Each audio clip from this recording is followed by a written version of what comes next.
Meus irmãos, eu queria convidar os irmãos nessa noite para a gente abrirmos nossa Bíblia no Evangelho de João, capítulo 14.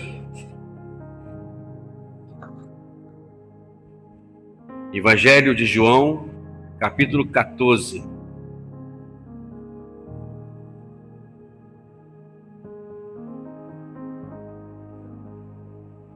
Vai ter um pedestal aqui que o braço esquerdo tá meio ruim ainda, né? Para segurar alguma coisa, né?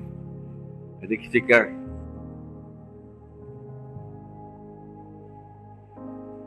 João, capítulo 14.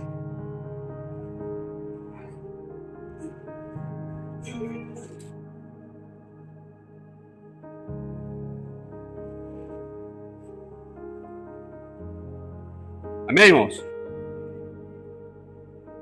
Diz assim, vamos ler do versículo 1 até o versículo 14, também. Vamos ler esses 14 versículos aqui, vamos lá. Que o coração de vocês não fiquem angustiado.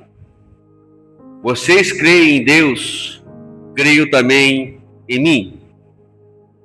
Na casa de meu pai há muitas moradas. Se não fosse assim, eu já lhes teria dito: vou preparar um lugar para vocês. E quando eu for e preparar um lugar, voltarei e os receberei para mim mesmo, para que onde eu estou, vocês estejam também.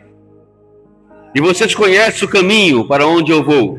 Então Tomé disse a Jesus: não sabemos para onde o Senhor vai. Como podemos saber o caminho? Jesus respondeu: eu sou o caminho, a verdade e a vida, e ninguém vem ao Pai senão por mim. Se vocês me conheceram, conhecerão também o Pai. E desde agora vocês o conhecem e têm visto. Filipe disse a Jesus: Senhor, mostra-nos o Pai, isso nos basta. Jesus respondeu: há tanto tempo estou com vocês, Filipe, e você ainda não me conhece? Você vem a mim e vê o Pai. Como é que você diz: mostra-nos o Pai? Vocês não sabem que eu estou no Pai e o Pai está em mim? As palavras que eu digo a vocês, não as digo para mim mesmo, mas o Pai, que permanece em mim, faz as suas obras. Creiam que eu estou por causa das mesmas obras. Em verdade lhe digo que aquele que crê em mim, fará também as obras que eu faço e outras maiores que fará. Porque eu vou para junto do Pai e tudo que vocês pedirem em meu nome, isso farei, a fim de que o Pai seja glorificado no Filho. Se me pedirem alguma coisa em meu nome, eu o farei. O pastor Silvio aqui adiantou aqui, hoje a tradição ela comemora aí a ressurreição de Cristo. Quando nós falamos quinta-feira aqui, a gente fala muito em Páscoa, né? Mas a Páscoa ela finaliza em Cristo, né? Quando Cristo morre, ali finaliza a Páscoa, e a partir de então a Páscoa não é mais uma festa solene, ela não pertence à igreja do Senhor. Ela apenas vira uma tradição, uma tradição judaica. E aqui, quando Jesus ele cita esses versículos aqui, essa passagem, ele já está nas últimas horas da sua vida, já está terminando já o seu ministério, e os discípulos, de alguma forma, ouvindo seus ensinamentos, ficaram meio temerosos, medrosos, perturbados, preocupados, porque eles não sabiam fazer nada se não tivesse Cristo ao lado deles. E aí Jesus ele começa a confortar os discípulos. dizer que tem algo que é preciso ser feito, né? E ele tem que ir lá para a glória, para o céu, para ele preparar o lugar, o ambiente, preparar a casa, para nós podermos morar justamente com ele eternamente. E o texto em si nos ensina algumas coisas muito importantes, que nós precisamos colocar ela a cada dia na nossa vida. A primeira é que nem todos as verdades que estão no nosso meio, eles creem em Jesus como deveriam crer. Eles acreditam em Jesus como deveriam acreditar. Vejamos Filipe. Mostra-nos o caminho. Ou melhor, Tomé, né? Mostra-nos o caminho. Ele disse, eu sou o caminho, a verdade é o Pai. Né? Aí ele fala, aí Filipe, ainda no meio da conversa, desorientado, fala, mostra-nos o Pai, isso basta. Né? Só isso que está faltando, só mostrar o Pai para a gente. Mas como eu estava conversando com um amigo ontem, lá no serviço, é interessante isso. O nosso maior problema hoje é nós não acreditarmos em Jesus, né, como Deus, e sigo apenas como homem. Parece que a igreja, talvez ela diz que acredita, que fala que Jesus é Deus, mas na prática em si, ela tende a mostrar para a gente que Jesus é um mero homem. Mas não é isso que ele mostra aqui exatamente nessa passagem. Ele mostra claramente que ali estava o Pai e o Filho todos ao mesmo tempo. Ele estava ali dizendo que ele e o Pai eram a mesma pessoa. Ele quer dizer o seguinte, ele estava dizendo assim para os discípulos, olha, eu sou o Deus encarnado no meio de vocês. Por que vocês estão preocupados? Por que está havendo essa perturbação imensa entre vocês? Se eu estou aqui dizendo que eu sou o Deus presente. Às vezes nós andamos assim, né? Porque é só vir uma diversidade, é só vir uma demanda do mundo, que a gente, na verdade, parece que a gente desconcentra do que Jesus ensina para a gente, que Jesus quer que nós aprendamos no nosso dia a dia. Olhar para Ele não apenas como um homem comum, mas simplesmente como Deus Pai. Como aquele que, o Deus presente, como Ele mesmo, como foi profetizado lá quando Ele nasceu. Deus é conosco, Emmanuel. Se nós crermos em Deus nesta forma, muitas coisas, meus irmãos, vai mudar no nosso dia a dia. A nossa fé vai mudar. A nossa forma de olhar o Evangelho vai mudar. A forma de nós vermos a igreja vai mudar. A forma de nós vermos o relacionamento com o nosso próximo vai mudar. Tudo muda quando nós enxergamos Jesus como Deus. E aí você pega o capítulo 5, o capítulo 6, o capítulo 7 de Mateus. E alguma coisa ali parece que é muito difícil entender, né? Mas perdoar os nossos opressores não é fácil, né? Amar os nossos inimigos não é fácil. E o pior, né? Orar com aqueles para aquele que nos persegue. Pessoal, você orar por aqueles que estão perturbando você? Alguém já se posicionou dessa forma? Senhor, abençoa aquele perturbador lá. No nosso trabalho, nós encontramos várias vezes essa situação. Pessoas que a qual está nos afrontando. E quando nós enxergamos Jesus como Deus, a gente vai ver que essa passagem, as passagens que ele ensina, não é uma questão apenas difícil de se fazer, como pessoas talvez pensam, é difícil seguir o ensinamento de Cristo. Não existe dificuldade no ensinamento de Cristo. Existe exatamente a nossa forma de ver o Evangelho como Cristo nos apresenta. Porque se nós olharmos o Evangelho como ele nos apresenta, a gente vai chegar de forma diferente. A ressurreição de Cristo não deve apenas ser lembrada, como nós conversávamos com o meu amigo ontem, apenas no dia da Páscoa, como assim chama hoje. Parece que só lembro que Jesus ressuscitou só com isso, nessa época, né? Jesus ressuscitou. Mas a ressurreição de Cristo, ela foi pregada para os discípulos em todos os instantes. Porque quando nós pregamos Cristo ressuscitado, estamos praticamente fazendo assim, olha, Ele está bem vivo e bem ativo na nossa vida, no nosso dia a dia. É claro que, em primeiro lugar, Ele tem que estar ativo em nós, para depois nós ativarmos em outras pessoas. E aqui, quando Jesus faz esse ensinamento, ele fala no capítulo, versículo 6, é interessante, ele fala que eu sou o caminho, a verdade e a vida. Ele está dizendo assim, eu sou o padrão. Vocês querem conhecer o caminho?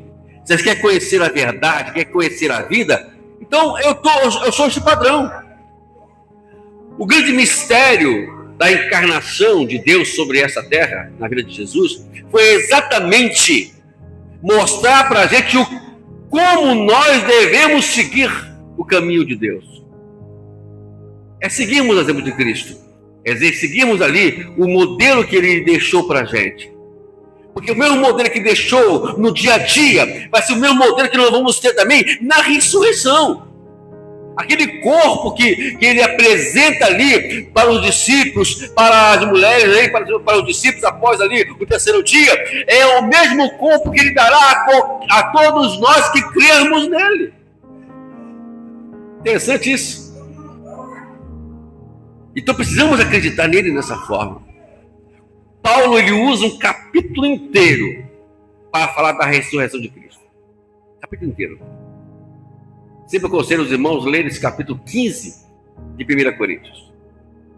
Leia ele com calma. Ali ele fala tudo o que nós precisamos aprender. Vamos ver que um dia aqui, se houver oportunidade, a gente vai falar um pouquinho sobre esse capítulo 15. Mas o resumo dele é esse. Ele fala sobre a volta de Jesus, já viu lá? Ele fala sobre o aparecimento de Cristo nos últimos tempos. Ele fala sobre a vitória sobre a morte. E a maior vitória que nós podemos ter hoje é sobre a morte. A morte não pode dominar a gente.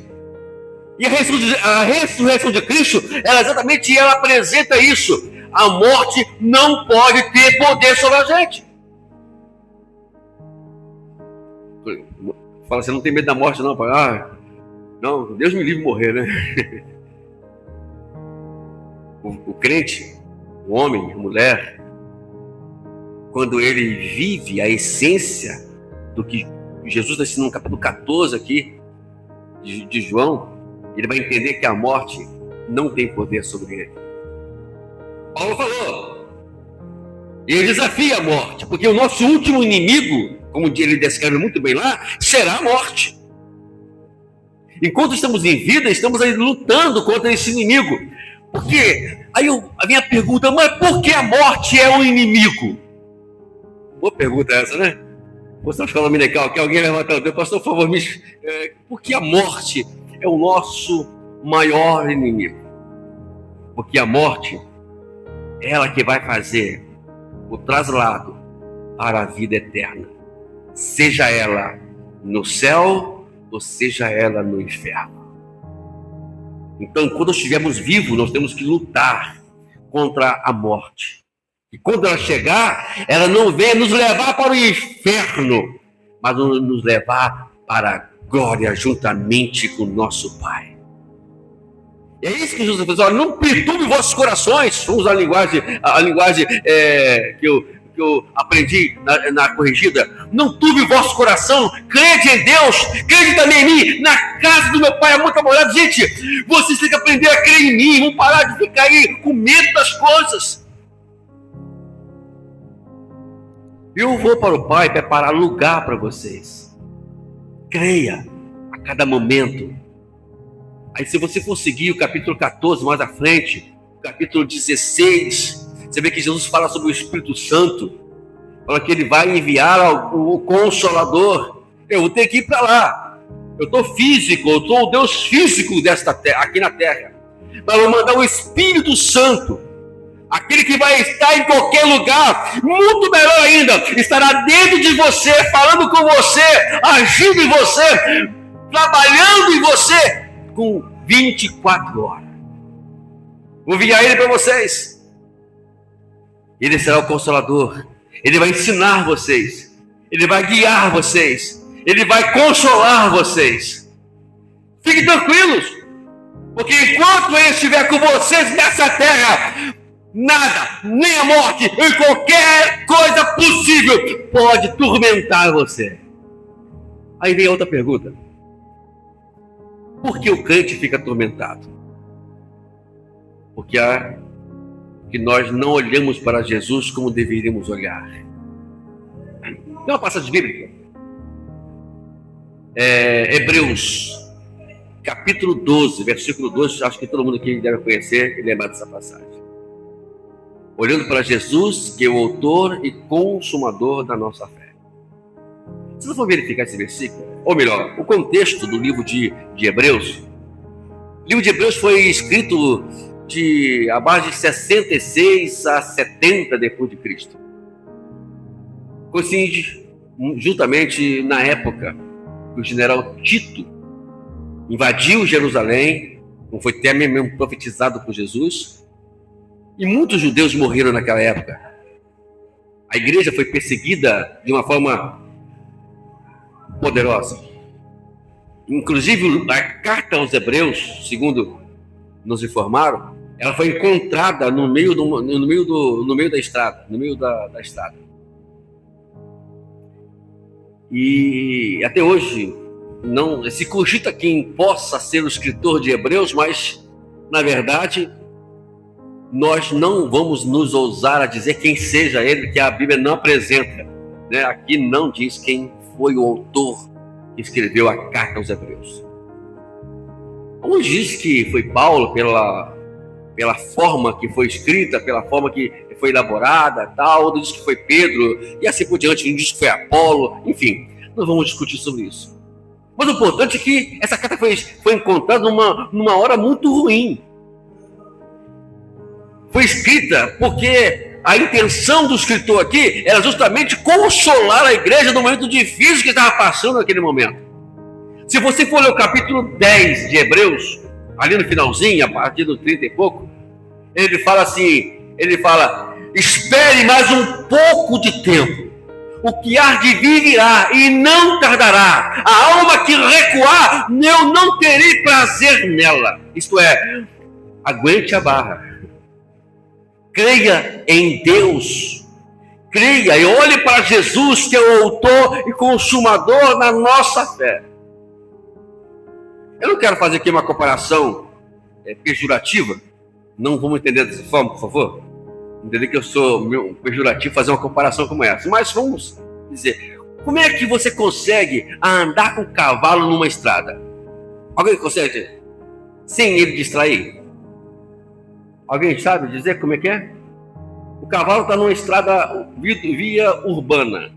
Como é que você consegue controlar um cavalo ali?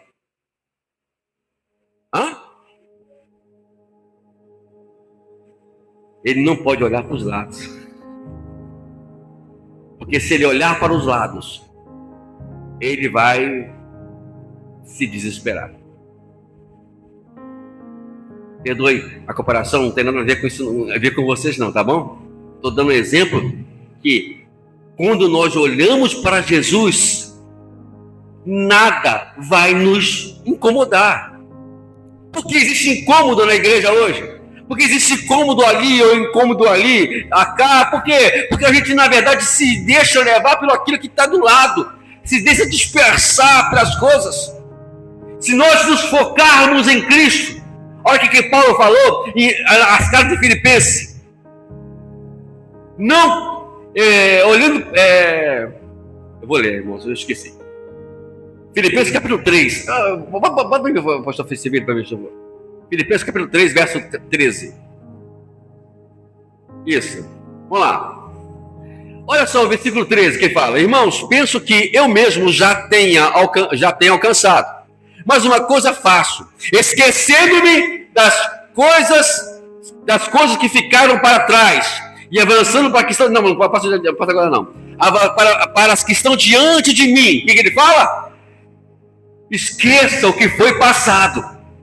O passado, na verdade, para nós igreja, para nós cristãos, para nós os crentes, não pode existir. Jesus está dizendo isso aqui no capítulo 14. Exatamente o que Paulo está dizendo aqui. Não olhe. Vamos esquecer das coisas que para trás e vamos seguir o que está adiante.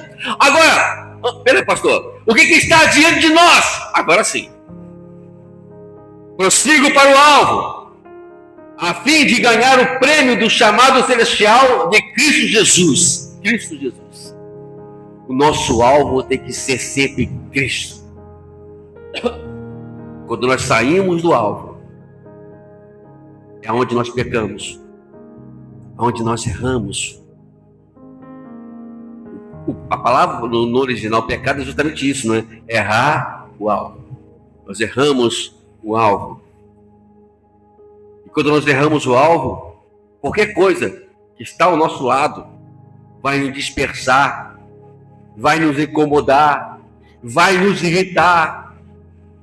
Tudo vai mudar, porque nós perdemos a conexão, perdemos a visão. Olhar para Jesus, Ele é o único que pode dar a solução para a gente. Ultimamente, eu particularmente, como nós estamos estudando, né, livro de Jó, inclusive eu estou atrasado, né? Atrasei aqui, mas hoje, amanhã já está no canal, já em nome de Jesus. Amanhã está no canal já e depois eu passo esse vídeo, mando para vocês, tá? Sobre o livro de Jó. É interessante esse livro. Passa um livro cheio de enigmas, não, é um livro que é o nosso dia a dia. Eu sempre falo que o livro de Jó é o nosso dia a dia. Você quer conhecer o seu dia a dia? Quer conhecer o homem? Lê o livro de Jó. Eu tenho lá, então agora ficou melhor ainda que a gente está. Agora estamos colocando ele em vídeo, explicado, ministrado, né? Fica até melhor, até mais assim, mais aberto para a gente entendermos. É o dia a dia nosso. Porque se nós não olharmos a Bíblia como o nosso dia a dia, a gente sempre vai bater a cara na parede, nos postes. O irmão Jorge, esses dias atrás, pagou a luz aqui. Você não estava aqui não, né? Pagou a luz aqui, tudo ficou no escuro aqui. Eu pedi ao irmão Jorge para poder pagar a luz. É complicado o escuro, né, irmãos? Ninguém consegue enxergar nada. A gente anda, eu lá em casa, né? A gente, de madrugada, eu estou parando de beber muita água, irmão, porque misericórdia. Toda madrugada eu estou cheio de sono, tenho que ir pro banheiro. Que raiva que dá isso, né? Agora eu estou ministrando um pouquinho essas águas para ver se eu vou um pouco no banheiro à noite, né? E durmo mais, né? E lá passar de casa, olha, eu tenho que, escuro, né? Aí botar o pé aqui, saber onde está pisando direito. E de repente se diz quase enfiar a cara na parede. É o escuro que faz isso. No escuro você não enxerga nada. Então, quando nós perdemos a nossa visão, que é Cristo, nós vamos sempre ficar cegos. Não vamos enxergar nada. É onde nós falamos coisas que não deveríamos falar. Às vezes vamos ter atitude que não éramos para termos. Vamos fazer coisas que não deveríamos fazer. Vamos agir sobre pessoas que não deveríamos agir, independente que seja ela. Então, a visão é Cristo. O que Jesus estava procurando dizer aqui para os apóstolos, nesse capítulo 14 de João, exatamente isso, quando nós encontramos o caminho. Porque o problema hoje é a gente ir para a história, né? A história de João, né? E botou o pãozinho lá no... Qual é a história? Tipo, botou o pãozinho na estrada para poder guiar o caminho, como é que é? João e Maria, né? Eu não era nascido, não sei, do tempo do pastor Severino. Né? Aí, mas tem um problema agora. Não sei se João e Maria... Aí já acharam o caminho? Não lembro da história. Acharam o caminho? Acharam, irmãos, o caminho? De volta? Eu vou até procurar essa história de novo. Eu estou curioso, saber que não lembro se eles voltaram para o caminho. Que eles botaram o grão de pão, né? Assim na estrada. O nosso problema é que a gente talvez quer fazer a trilha por nós mesmos. como João Maria.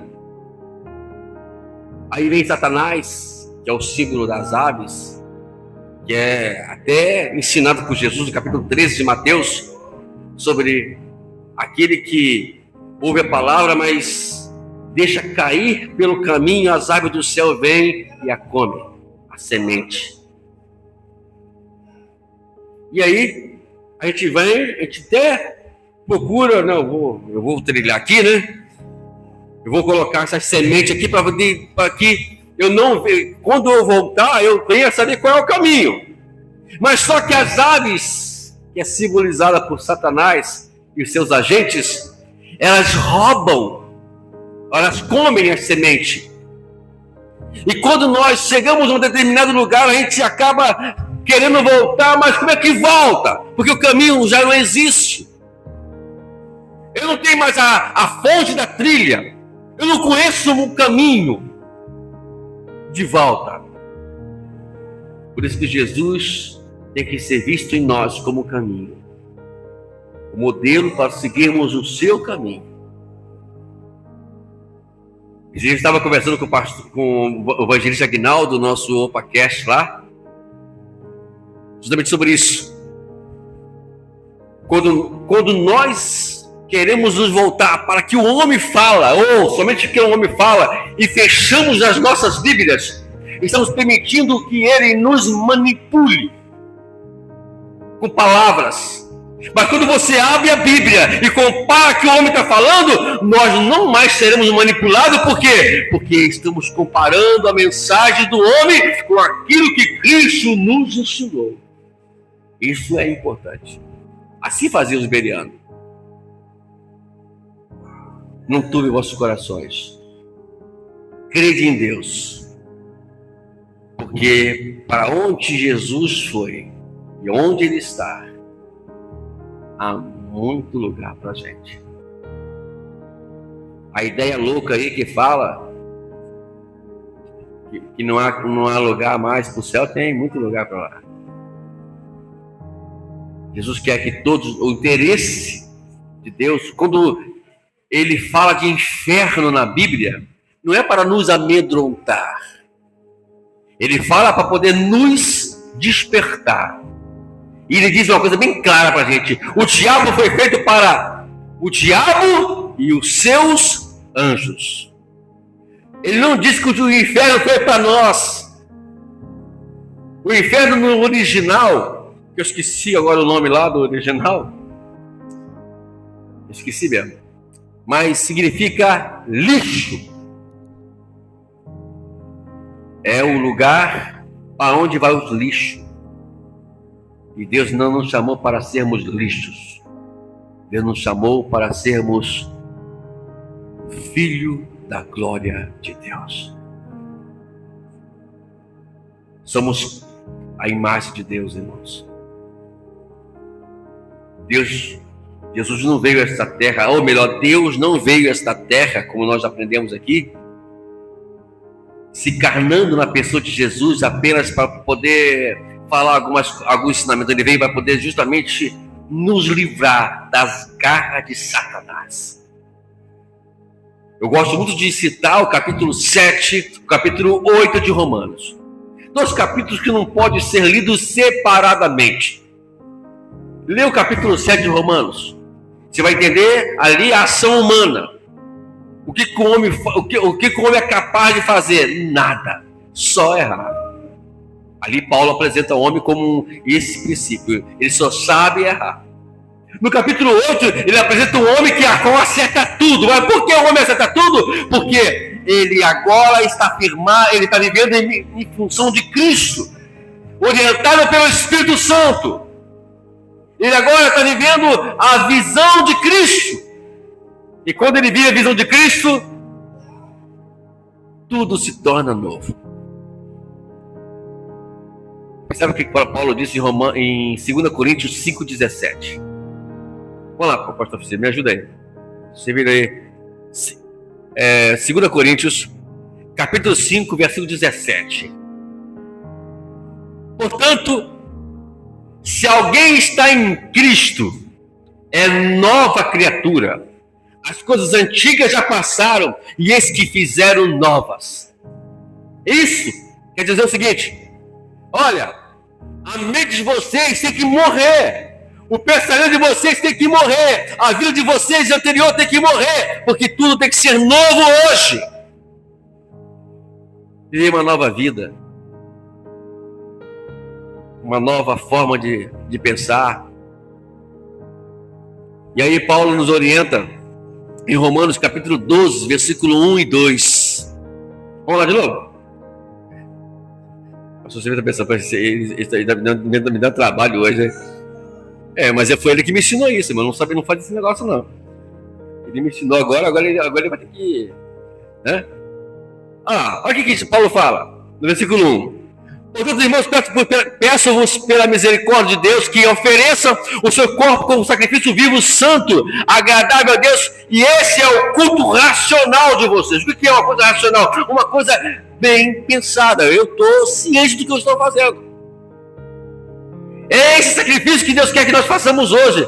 O que é o sacrifício? Quando você canta, né? Você está cantando, entendendo o que você está cantando. Você entende o que o pastor Silvio cantou aqui hoje? Nós entendemos que nós ouvimos no nosso dia a dia hoje, no nosso dia a dia, quando nós ouvimos os cânticos. É só você parar um pouquinho. Quantas vezes Deus tem falado conosco por intermédio de cânticos? Aí se liga aquela rádio lá, né? Liga a rádio, em qualquer rádio, né? E de repente toca aquela música. Aí é Deus falando com você. É ali, naquele momento que temos que nos posicionar. É aquele momento que eu tenho que tomar uma posição. Porque esse é o culto que Deus quer que nós façamos vivo. Não é virmos para a igreja apenas, não é escutarmos uma mensagem apenas, não é simplesmente estarmos na igreja apenas. É estarmos vivos, atentos. Lembra o que Jesus dizia no final das 7 igrejas lá da Ásia? Quem tem ouvido, ouça que o Espírito diz às igrejas. O Espírito Santo está falando constantemente conosco. Cada mensagem é comigo que ele fala, é com os irmãos que ele fala. Às vezes, ou muitas vezes, quando a gente vai pregar, a gente até prepara ali um rascunho, né? Mas no meu caso, eu queria que também seja o caso do pastor Sevilho, que eu tenho observado isso, a gente acaba falando aquilo que nós não pensaríamos que ia falar. Não existe... O que eu estou falando aqui hoje, não existe nada esquematizado. Eu não pensei que viria hoje e citaria talvez uma passagem como essa. Que Deus falasse comigo, que eu tenho que me apresentar a Deus. Apresentar ao Senhor. Com sacrifício. O que é o sacrifício? Eu falei aqui uma vez e vou repetir. Nós somos medidos pelo sacrifício que nós fazemos. Se você não faz sacrifício, você não vai prosseguir. Abraão foi medido a sua fé pelo sacrifício que ele levou Isaac lá nos montes de Moriá. E todos os homens da Bíblia foram medidos com sacrifícios. Ninguém hoje foi grande homem. Moisés não foi um grande homem, não foi um grande líder. Davi não foi um grande líder. Abraão não foi um grande homem da fé. Outros mais, como Daniel, os 3 amigos de Daniel e mais outros que não podemos citar aqui. Todos eles foram medidos como um sacrifício. Fico pensando naqueles 3 amigos de Daniel. Observe só uma coisa. Quem foram os únicos que não se levantaram naquela estátua levantada ali por Nabucodonosor? Foi apenas os 3. Mas raciocina uma coisa. Todos em Babilônia estavam lá, menos Daniel. Até hoje não se sabe por quê, né? Mas Daniel não estava lá. Provavelmente Daniel também não ia se curvar também, né? Todos se curvaram perante a estátua, menos os 3 amigos de Daniel. E pensando que no meio daquela multidão toda que se curvaram, estavam também os israelitas. os judeus, que também se curvaram. Mas os 3 não se curvaram. Eles quiseram se sacrificar. Se é para entrar lá dentro, vamos entrar. Mas perante a outro Deus não vou me curvar. E foram jogados. E não sofreram um dano sequer. Daniel, por causa da sua fé também, vamos prosseguir no livro de Daniel, no capítulo 6, fala que ele orava ao seu Deus e ninguém podia, aqueles políticos, né, vou dizer assim na época lá, poderiam dizer isso de Daniel.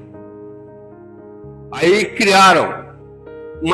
fizeram uma trama e fizeram o rei assinar aquilo, que somente se podia se curvar perante o rei. Mas o rei não sabia que Daniel, no caso de Daniel ficou tranquilo, ele soube do Tito. Daniel não ficou com medo, porque o gente não pode ficar com medo. Entendeu agora? Ele não ficou, nem temeu. Ele fez a mesma oração que ele fazia antes, na janela que dava para Jerusalém. Ele fez as mesmas orações que ele fazia, que eram 3 vezes por dia. Não mudou nada. O mundo, irmãos, pode pegar fogo, mas nós não podemos mudar a nossa forma de cultuar o nosso Deus, a qual fomos chamados para cultuá-lo. A política pode pegar fogo. O presidente pode ser o pior presidente do mundo. O prefeito ou o governador pode ser o pior de todos. Mas nós não vamos mudar a nossa forma de ser, que nós somos hoje. Não vamos temer, não vamos turbar o nosso coração, não vamos ficar preocupados com as diversidades deste mundo. Está lá, o Oriente Médio lá, pegando fogo lá. Gasolina. Aí meu carro é álcool, né? Eu pensei que eu ia ter uma facilidade, não. O álcool também, R$5 um litro de álcool. Misericórdia. Vamos glorificar o nome do Senhor. E aí vai. Aí começam as pessoas a ir para as redes sociais, falar mal disso, falar mal do governo, etc, etc. Irmãos, me perdoe a minha fraqueza, isso não faz parte do nosso currículo cristão. Deus nos chamou para guerrearmos contra eles. Nos chamou para poder continuar adorando o Senhor. Olhando para o alvo, para o prêmio da soberana vocação em Cristo Jesus. Jesus, ele não pode sair do nosso alvo. É isso que Jesus também estava ensinando para os discípulos aqui nessa passagem. Não saia do alvo, não saia do caminho. Ah, mas eu não sei qual é o caminho. Eu estou com vocês há tanto tempo, vocês não sabem qual é o caminho. É eu o caminho. Eu estou tanto tempo na igreja, eu não sei o que fazer. Continue servindo ao Senhor. Leia a Escritura, aprenda, entra no intermédio do Evangelho, no meio do Evangelho, viva o Evangelho, entenda o Evangelho, você vai ver como você vai ser feliz. Ninguém pode roubar a maior coisa, mais bela do que nós podemos ter nessa terra. Você pode perder tudo, meu irmão. Nós podemos perder tudo, menos a alegria do Senhor. Ela não pode perder. Ela que nos fortalece. Aí vamos para o versículo 2. E Paulo ensina como fazer isso. A única forma de fazer isso primeiramente, não se amoldem aos padrões deste mundo, não andam conforme o sistema deste mundo. Esqueça que o mundo, lembra que eu falei aqui? Esqueça tudo. Não fique envolvido com a trama deste mundo, com o problema deste mundo, brigando com o político aqui, indo falando isso ou falando aquilo, indo para a rede social, que é ridículo isso. Mas transforme-se pela renovação da nossa mente. Aí sim, nós vamos entender qual seja a boa, ou melhor, experimentar qual seja a boa, a agradável, perfeita vontade de Deus. renovar sua mente. Como é que faz isso, pastor? É simples. Tira um momento de devocional para ler a Escritura. Nesse devocional, tira um momento para você falar com Deus naquilo que você leu. E você vai ver como a sua vida vai mudar, a sua visão vai mudar diante desse mundo tão atribulado. Que nós possamos hoje, como eu, todos nós, sairmos daqui hoje, certo de uma coisa, que não podemos temer o mal desta terra. O mal existe, isso é fato. Satanás existe, isso é fato. Ele impera, ele reina sobre esse sistema do mundo, impera. É por isso que não devemos nos amoldar ou andar segundo conforme o padrão desse mundo. Tem que sair fora dele. Mas uma coisa é certa: quando nós renovamos a nossa mente, as coisas vão mudar para a gente. A gente não vai mais reclamar. Eu, particularmente, estou lá falando sobre o livro de Jó e estou ansioso que chega logo o capítulo 38 em diante. Ah, pastor, estou aqui. Não tem aquele momento que você vê um filme e você quer ver o final do filme? Né? Como é que você já conhece o final? Mas eu quero ler sobre o final. Eu quero aprender como foi a sequência do início da provação de Jó até o final do livro de Jó. Mas lendo, estudando, ali, aprendendo, no seu dia a dia, na prática do dia, colocando isso no seu dia a dia. Por isso, convido vocês para vocês não perderem um capítulo sequer, como eu não quero perder, para a gente entender aonde devemos chegar, ou como vamos chegar. Existe algo muito bom para a gente. Para finalizar agora, vamos lá para Romanos 8:18. Romanos 8:18. Agora 18, isso. Olha o que Paulo fala aqui em Romanos 8:18. Considero, pois, que o sofrimento do tempo presente não podem ser comparados com a glória que em nós será revelada. Nada que nós passamos hoje, que nós sofremos hoje, pode comparar com o que Deus tem preparado para cada um de nós. Tem coisa muito melhor para a gente. Prossiga. Como nós aprendemos aqui no alvo, olhando para Jesus. Ele é o caminho, como fomos aprendidos aqui, quando aprendemos aqui hoje. E com isso, a gente vai entender o quanto é bom ser cristão. Quando chegarmos lá, no final da vida, a gente vai entender que valeu a pena. Eu imagino Paulo, como ele disse, terminei a carreira, mas guardei a fé. Estou chegando lá. Irmãos, Paulo falou isso no momento que ele sabia que no mesmo dia, não sei, mas ele seria decapitado, morto. A morte para o cristão não é um problema, é uma solução, né? Aquilo que parecia tão ruim, ele vai agora saborear já a vida eterna. Mas enquanto estamos vivos, vamos respirar Deus, viver Deus, aspirar Deus, por onde quer que formos. Amém? Que Deus nos abençoe a cada dia. Vamos aplaudir o Senhor nessa noite. Amém?